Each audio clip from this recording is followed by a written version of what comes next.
तेपनतम गजपति जिला परिषद बैठक स्थानीय जिला परिषद सम्मेलन कक्ष अनुष्ठित हो बैठक में जिला परिषद सभापति श्रीजुक्त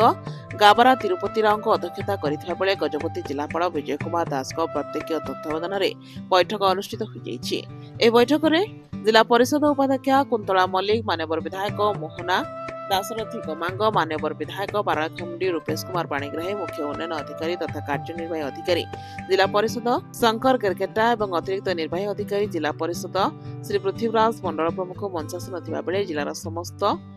जिला परिषद सभ्य सभ्या पंचायत समिति अध्यक्ष अध्यक्षा समस्त जिला स्तरीय अधिकारी प्रमुख उपस्थित थिले। सरकार समस्त योजनागुड़िक गजपति जिले में कार्यकारी करने सहित जो लक्ष्य रही सफलतार सहित कार्यकारी आगक सफलतार सहित कार्यकारी चालू रही समस्त अतिथिगण कही। बैठक में जिले में कार्यकारी करा विभिन्न विभाग तथा ग्राम्य पानीय जल और परिमल विभाग ग्राम्य उन्नयन विभाग रास्ता और कोठाबाड़ी कृषि और कृषक सशक्तिकरण शिक्षा स्वास्थ्य और परिवार कल्याण खाद्य जोगाण जलसेचन प्रकल्प मेगा जलसेचन क्षुद्र जलसेचन छेलीगढ़ प्रकल्प उद्यान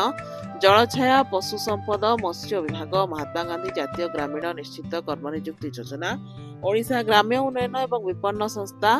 ओरमास ओडिशा जीविका मिशन मिशन शक्ति समाज कल्याण और शिशु कल्याण विकास सामाजिक सुरक्षा और भिन्नक्षम अनुसूचित जनजाति और अनुसूचित जाति समन्वित आदिवासी उन्नयन संस्था जंगल और परिवेश श्रम और नियुक्ति अबकारी परिवहन विद्युत ग्राम्य सामाजिक निरापत्ता क्षुद्र उद्योग प्रक्रियाकरण पानीय जल और परिमल प्रभृति विषय को नहीं समस्त जिला परिषद सभ्य सभ्या ब्लॉक अध्यक्ष अध्यक्षा और जिलार समस्त लाइन विभाग अधिकारी पुंखानुपुंख आलोचना होइतिला।